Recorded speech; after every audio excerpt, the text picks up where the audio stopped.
Hey, for this assignment, I decided to talk about the first episode of The Rise and the Fall of the Jim Crow. The documentary starts off with talking about the name Jim Crow, how that came about.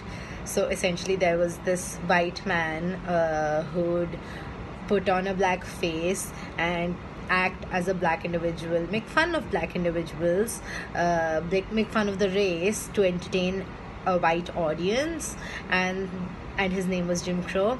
So that's how the word Jim Crow came about, and that's why we refer to that era as the Jim Crow South. This little tidbit of information is really interesting to me, especially because I wasn't previously aware of it, and I was wondering if this is something that other people were aware about or if they weren't. Anyway, so after the Emancipation Proclamation, freed black men were promised land and right to vote and education, which are some of the basic necessities people need to be able to move up the social status ladder. However, after Lincoln was assassinated, Andrew Jackson became the president, and he never followed through on those promises. White slaveholders got their plantations back, and blacks could choose to work for them, which really wasn't a choice because, like, what else would they do if they don't have their own lands? However, people started to realize that education was the way you move ahead in society, and as more and more black people realized that, more middle class black families emerged, which really threatened white officials, and that's why they pushed to legalize segregation. So Ida Wells was a black school teacher who was asked to leave a train compartment and go to the Jim Crow compartment.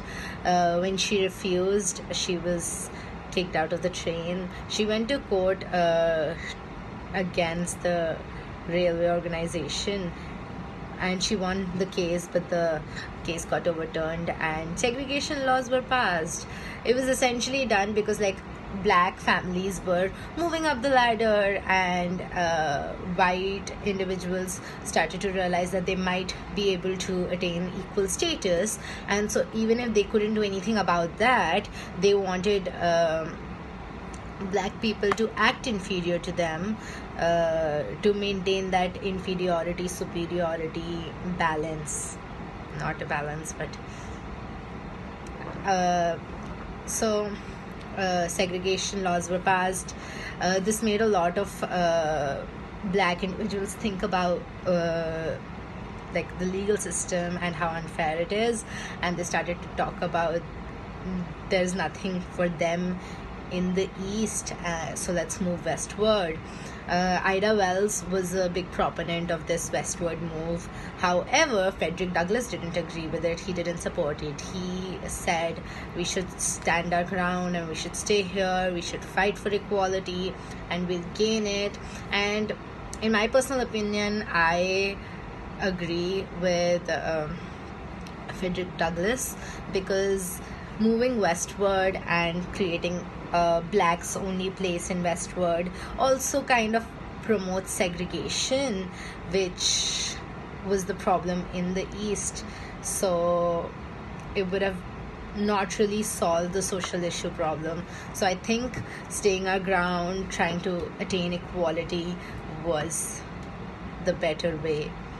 However, like, you have to really live in that time to be able to, like, it's a personal decision. Nobody should have to live through the cruelty that was imparted on the blacks, and if they wanted to move westward, have a safer life, well, can you blame them?